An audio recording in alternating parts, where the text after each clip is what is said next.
Welcome back to Orange Hat Reviews, everyone. Hope you're all having a wonderful day. Not doing the countdown because, well, I forgot to do it, to be completely honest. So, Halloween reviews, or Halloween ends. Yeah, I just got back from the theater, had some dinner, and now I'm going to review this movie. I'm going to do non-spoilers first, so spoiler-free review until I do this, and that will let you know I'm doing spoilers. But going into non-spoilers, there was a report that this movie does a time jump, so that's not really spoiling. They brought it to 2022, the year, and honestly, this story, the first kill in this movie is absolutely insane. Let's just say that the story for this film is even more insane because honestly, this movie is, to me, not really a Halloween film. It features Michael Myers, but he is put on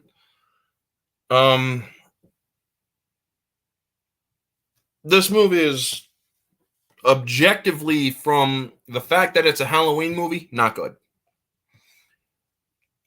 Parts of it are good, but parts of it are not good. Creative kills in true Michael Myers fashion, but this film has a lot of writing issues. You have a generic story where Haddonfield has moved on since the death of all the people back in 2018. Michael Myers has disappeared. The shadow of his evil is still prevalent in Haddonfield. People still remember and whatnot.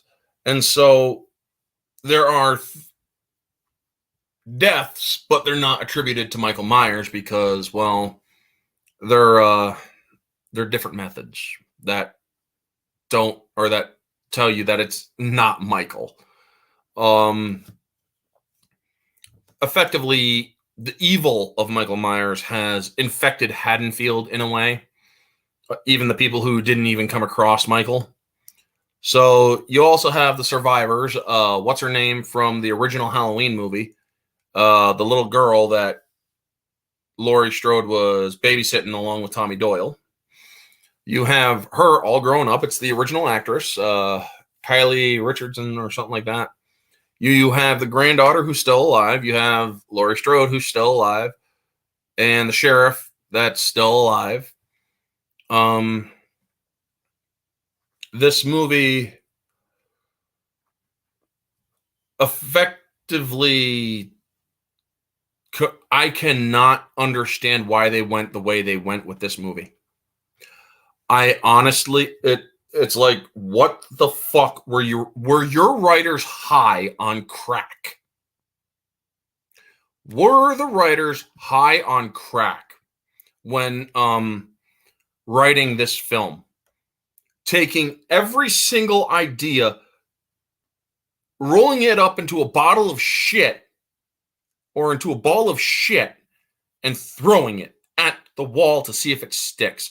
And the wall is made of something that doesn't cause anything to stick, like Teflon or some shit.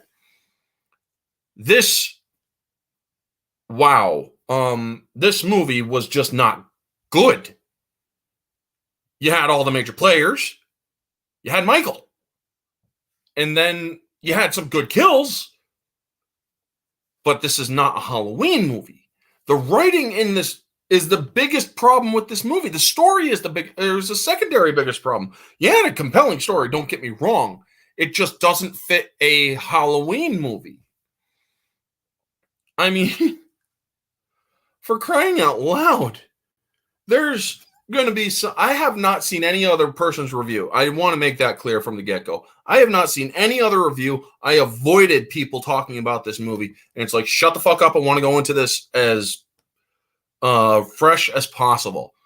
And dear God, I understand some people's counterpoints and whatnot, but the way that I am interpreting it, I'm giving my own interpretation. The main story about this movie is evil can be or can change shape, essentially.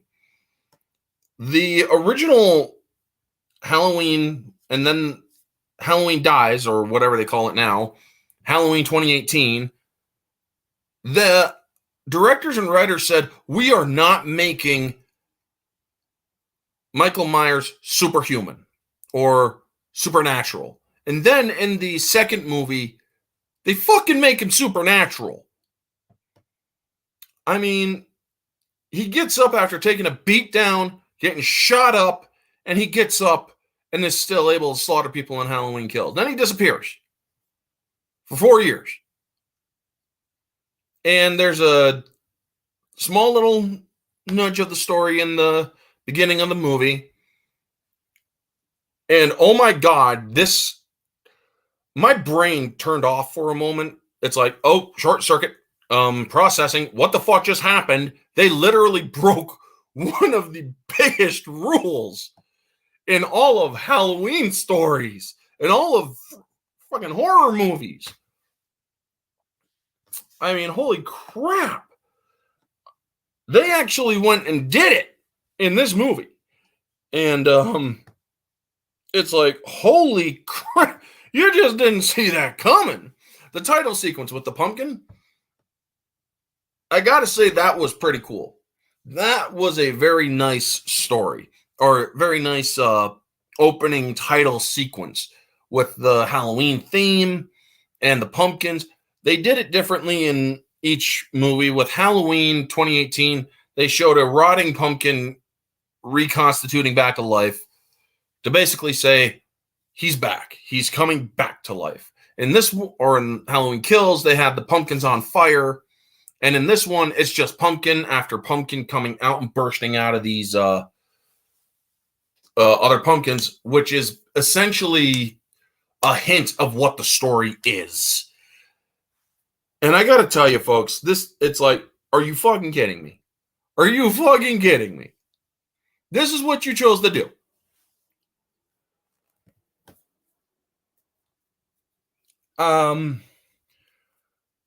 Honestly, I wish they had gone different directions. That is quite obvious how they did. Blue font like Halloween 3 too. I know. That was it's like, no, man, you gotta give it to the violence. Go red. This movie was just bad. I mean, Alex McCarthy, oh my God, dude. If you're saying that this movie is bad, then we all know it's bad, because Alex McCarthy has a nice way of trolling Odin about how there's bad movies that he likes and that he says are good. Well, oh my God. This movie, you honestly, I don't know how to talk about it. There are such awkward moments between Laurie Strode and the sheriff, which you saw that they kind of had a thing for each other in the previous movie. You see them together, and they're having nice little dialogues back and forth, and it is so fucking cringe. It's like, oh my God, are you two 17 again? Or are you two like little 5-year-olds? Who does your writing? I'm sorry, but from the original Halloween to 2018 Halloween to Halloween 2 or Halloween Kills to this Halloween, you can see such a complete destruction of the writing. What on earth were they thinking? And then you go and put Halloween Kills as the extended edition, which you want people to understand as the real version, which has her daughter gets killed, and he answers the cell phone, and she's leaving the hospital with the knife in her hand, about to go hunt his ass down. And then they do this. Time skip 4 years ahead. Or 4 or 5 years ahead. Because they show the Halloween of 2019, and then they say it's been 4 years, or no, she says it's 4 years since since I saw Michael last. So it's 2022. So yeah, they Last Jedi'd it on purpose. You know what? I'm actually going to agree here. The writing of this movie is so freaking bad. I mean, folks, what did they do this on purpose? We wanted to tell a good story, or we wanted to tell the story this way. It's like, you put him on the back burner. You literally made Michael Myers a bitch in this movie. I'm not going to say how, but he was made a bitch in this movie. He was so disrespected in this movie. Now, are there some parts of the writing that were okay? Sure. But the way that this movie was just done, everything else about it, you had some good camera work. I will fully give that to you. You had excellent cinematography for a movie that is not Halloween. You had a great story for a movie that's not Halloween. You had a great horror flick for a movie that's not Halloween. But if you put the Halloween title on this film, the objective quality is completely bunk. From an objective standard, if this wasn't a Halloween movie, this film would actually be rated around a 9 out of 10. Objectively speaking.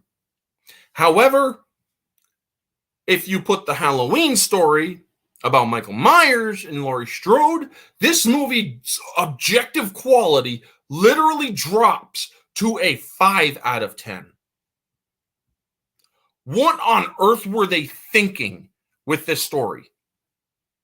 They had things being set up that honestly just, you could have gone the perfect route with them, and you screwed even that up.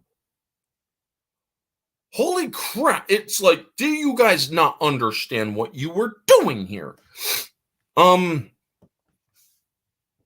Yes, I'm not going to highlight your comment, Alex, because it falls into the spoiler section. But holy shit. A 2-hour film, Michael Myers is literally in this film for 10 minutes. 10 minutes, 2 seconds.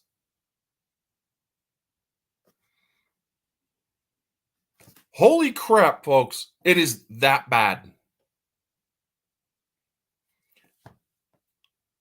Honestly, hopefully when the internet comes back, can you guys hear me all right? Am I skipping at all? Let me know. Okay, it should be back now. Well, oh dear criminy, man. When they did this movie, it's like, okay, so where is Michael? Where is Michael Myers in this film? He's playing Teenage Mutant Ninja Turtles. He's in a sewer, is where he is in this movie. They went Rob Zombie Halloween 2 for a little. They drew parallels to Rob Zombie's Halloween 2 in this. And then they also took what could have been more of a Rob Zombie Halloween 2. Honestly, that would have been even better than what they did in this movie because they were setting things up. But I can't really discuss any more of it without going into spoilers. So, folks, spoilers ahead. I am now going into the spoilers. If you don't want to be spoiled, leave. Holy crap, leave. Because otherwise, you're going to be spoiled. Fucking.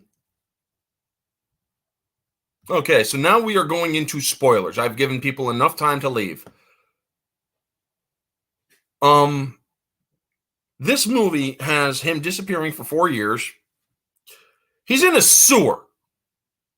And there's this kid that was locked, or he was babysitting this kid in the beginning of the movie. The kid locks his babysitter up into the highest attic area. And the kid's trying to get out. And just as his parents are getting home, the kid's parents are getting home, they open the door and they hear, "I'm going to kill you, you little shit." And then the guy kicks the door open, hits the kid in the face, and the kid goes all the way down the banister and gets killed from the impact. busting his neck and all that. They show that. They actually showed that. And I'm like, holy fuck. Did they really just do that? I mean, I've seen some pretty gnarly freaking horror movies. Some insane shit. But when they did that, I'm like, what? The first kill doesn't even belong to Michael Myers. It belongs to the new serial killer on the block that's not named Wahlberg. There's this kid named Corey. His name is Corey, and he gets arrested, obviously, in negligent homicide or negligent manslaughter or something like that. And 4 years later, people are treating him like shit. They've been treating him like shit for 4 years, it's established. People are bullying him. And you see him slowly starting to snap. I mean, he goes to a place, he buys a Yahoo or some sort of chocolate drink. Jesus, yeah. Son of Lennon and Mazza. And then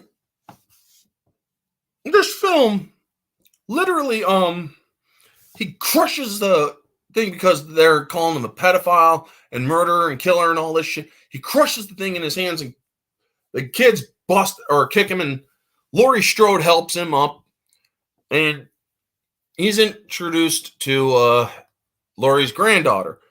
Laurie's granddaughter and this kid strike a bond. They start to like each other. And you see that this is seriously setting up for a psychotic break with Laurie's granddaughter. Yet there isn't one.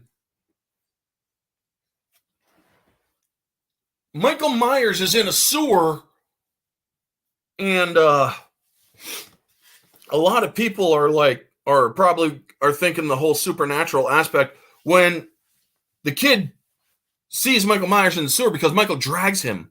Because the kids, or the same kids who bullied him at the gas station, end up throwing him off a bridge, and he's dragged into the sewer. He gets up, and then Michael starts choking him, and you get the nice little cameras of the eyes to the eyes, and it's like evil is awakened in this kid. How this kid is it's like, Michael Myers just let me live because he probably sees something in me, and I'm going to now express this upon the world. I'm going to take my vengeance on those who wronged me. A very, very dark Boondock Saints without guns. And this kid becomes a psycho, man. You see the demeanor change. How this kid, and they actually discuss the eyes of Michael Myers. How you can look at Michael and see nothing there. And it's like, oh my God, man. And then when the kid actually brings a guy to Michael to kill, you see Michael kill the dude, and he's like, and then he just continues killing. That is actually, a lot of people are like, oh, evil is reconstituting, because you also see that Michael is old, limber, brittle, and kind of really, well, knocked down, and he's kind of looking very weak, and then he finally starts stabbing this dude. And then he's like, oh, and then he really starts going into it. Now, a lot of people would probably say evil is regenerating in Michael. No, if you actually look at it, a serial killer who has been dormant for so long, and when he starts killing, it's the arousal of the spirit, the arousal of the body that Michael is feeling. Like when my girlfriend texts me and I haven't heard from her in a while, my body perks up. Not getting up, but perks up. Or a bad day automatically becomes a good day. You know, that kind of feeling. That's what you see Michael experience when he starts killing a person in this. And then it's the kid. This Corey kid goes out, starts killing people, and Michael joins him, it's a fucking tag team. I mean, this kid's going ape shit on a doctor while Michael goes after a girl or a nurse that's going to sleep with the doctor to get a promotion. And then he sees Michael kill. And then he goes to Laurie Strode's house with her granddaughter, and the granddaughter was kind of brokenhearted a little bit because he's like, what am I, your fucking pet or something? And then he runs off, and that's when he comes across Michael and shit. But then he comes back, and he goes to Laurie's house, and her granddaughter takes him upstairs. And Michael's looking at Laurie and then turns and walks away. And I can only be thinking that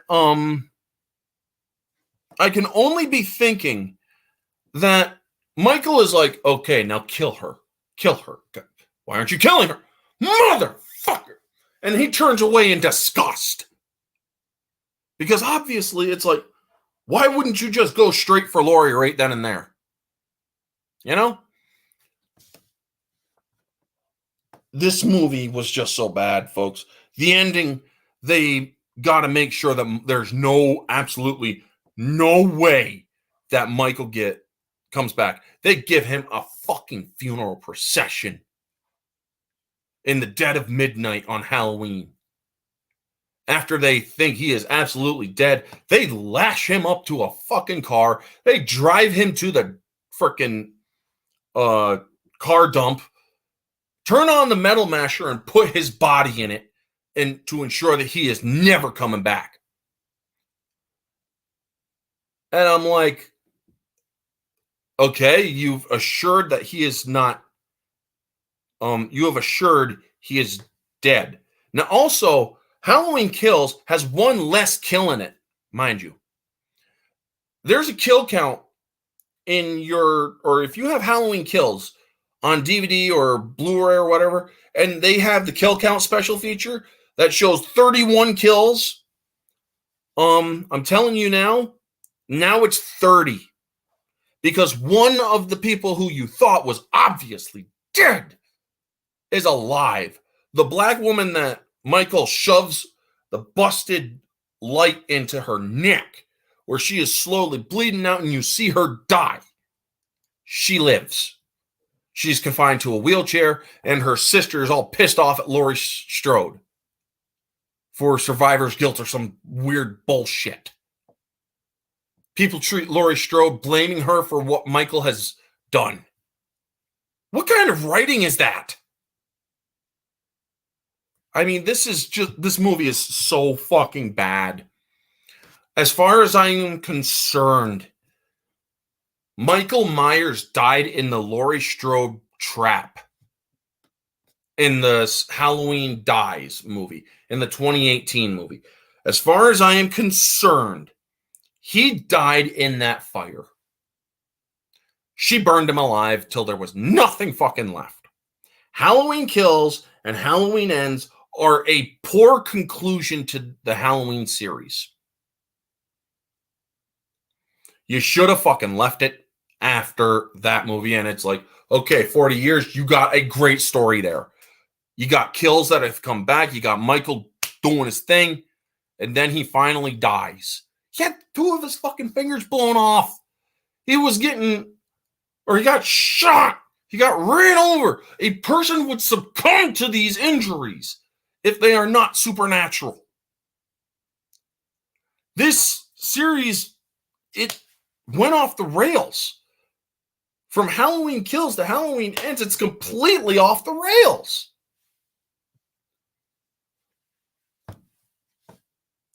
And it's like, oh, well, we can't kill too many black people in the second one, so we got to make sure that we leave one of them alive, apparently. I'm pretty sure that was the reason. I mean, ask woke Hollywood nowadays that focuses on identity politics. Because I called it last time exactly a year ago today, when I did my reviews for Halloween Kills, both spoiler and non-spoiler, I said that the SJWs would come after this movie or Halloween Kills for killing a gay couple. Lo and behold, not even 10 days later, they did. They came out within 10 days, they started calling Michael Myers homophobic. In this one, there's absolutely no agenda. It's just completely shit. This movie, like I said, objectively, folks, without bias, if this movie was not a Halloween movie, it would be a 9 out of 10. Writing issues would be its only weakness. Plus, a subversion of expectation that doesn't go well. You expect her granddaughter to finally fucking go psycho and have her break. She doesn't in this movie. It's like you had a golden opportunity. You even set it up in the Halloween 2018 movie where it focuses on her looking dead-eyed and the knife in her hand. You had it perfectly set up and you fucking didn't do it. Whoever wrote this film should check into a rehab center. This movie was just bad. If you are putting it on how everyone's a victim. Yes, there is a little bit of that too. A small social commentary of how everybody is a victim. There is that. I'm not going to say that is complete, or I don't know if that was fully intended. I would have to wait for the production's confirmation on that. But this movie, as a Halloween film, objectively is 5 out of 10. It is bad. Bad writing, bad storytelling, subversion of perfectly set up expectations. My last comment, please. Between Halloween 6, Halloween Resurrection, Rob Zombie 2, and Halloween Ends, the Halloween franchise never ends with dignity. You are absolutely right. Happy Dino, excuse me. Save your money. It's the worst in the Halloween franchise, and I've seen them all. You know what, folks? That's up to you. I will not say whether or not to go see this movie. To me, I'm giving my own opinion. Subjectively speaking, but I'm also giving the objective analysis as well. As far as I am concerned, Halloween 2018 is where the movie or where the series ended. Because with this movie as the complete linchpin of the death of Michael Myers, no. You should have left it with the end of the 2018. Subjectively, as a Halloween movie, this movie is a 2 out of 10. As a non-Halloween movie, this movie is a 10 out of 10. Well, actually, no, more of a 9.5 out of 10. For a horror aspect, I will take away half a point for a non-Halloween movie because you should have had the girlfriend fucking go nuts. You had the complete formula, and it went there too. Now, subjectively, it's a 2 out of 10. This movie sucked as a Halloween movie. You made Michael Myers, you made the new killer, Corey, go into the fucking sewer, beat up Michael, and rip his mask off. He's like, I need this. You have something I need. Ugh. Moviegoer. As a non-Halloween movie, this is a 10 out of 10. As a moviegoer Halloween movie, I would say this is more of a 6 out of 10. It leaves a lot wanting. Michael is barely in this fucking film. 10 minutes out of 2 hours. An hour 50 of Michael not even in this film. This film was bad. I honestly see it for yourself to make up your own mind. See it for yourself to make up your own mind, folks. I will say that. But honestly, I won't recommend this film. I left the theater. I had a nice talk with my friend who runs the theater. We talked back and forth. I can see the things from his perspective, but for my own thoughts, this movie did not work. This movie honestly does not work. I'm sorry to my friend, but I will agree to disagree with you, and I will say that this movie was god awful. And that's all I really have to say about it. That's going to be my review. Objectively speaking, as a non-Halloween movie, this movie is a 9 out of 10. As a Halloween movie, it's a 5 out of 10 objectively. Subjectively, as a Halloween movie, it is a 2 out of 10. As a non-Halloween movie, it is a 9.5 out of 10. Moviegoer, as a Halloween movie, it is a 7 out of 10. As a non-Halloween movie, this movie is a 10 out of 10. But yeah, other than that, if it didn't have a Halloween stamp attached to it, this movie was great. If this movie, or with the Halloween stamp, it sucks. I'm sorry. It really does. That is how bad this movie is. The second you put the Halloween franchise name on it, you killed it. Indeed, Halloween has ended, and it ends on a whimper. Instead of a big bang, it ends on a whimper. It ends without a word. It sucks. This story was god awful. The writing, even worse. It's just really that bad, folks. Anyway, that is my review. You all know the drill. Like, comment, subscribe, share, all that jazz. Let me know your thoughts down in the comment section below, folks. What do you think? What did you think of Halloween Ends? Did you like it? Did you not? What are your honest thoughts? Leave them down in the comment section below. This is going to be in the live review playlist section, so check it out there. Gosh, this was just bad. Anyway, folks, this has been Orange Hat Reviews. Stay humble. Also, later tonight, I will be doing a guest choice review with Ambassadorial Wing and Madam Ambassador. So, thank you all for tuning in. It will be 9 p.m. Eastern Standard on this channel, and I hope to see you all there. Have a wonderful night, folks. God. And Michael Myers, rest in peace, bud. You did not deserve this.